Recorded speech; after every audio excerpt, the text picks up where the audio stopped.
To replace the battery on a GDX CO2 or O2 sensor, you'll just need a 1.5mm hex screwdriver with a long length on it, tweezers, and your replacement battery. Both the CO2 and the O2 have the same body, and you're just going to remove 2 screws on each side. And this is why you need that long length.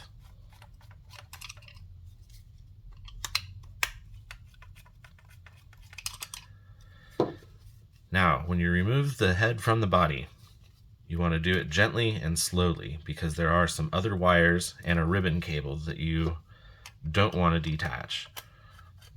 And that's these right here.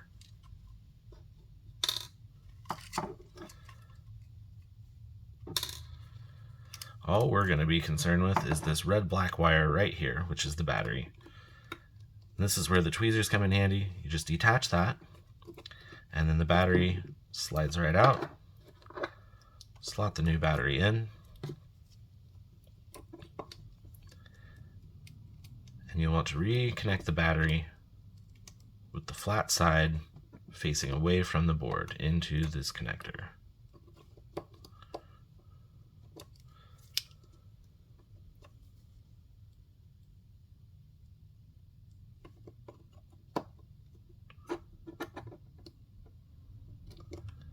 Sometimes these wires can be unwieldy.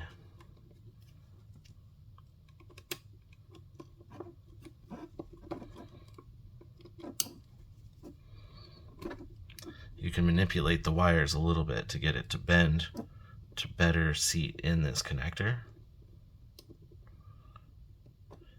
And once it's connected, then you'll just want to hook that wire back around the board, tuck all the excess in the back, and then gently reattach the head to the body. The screws go back in those 2 slots.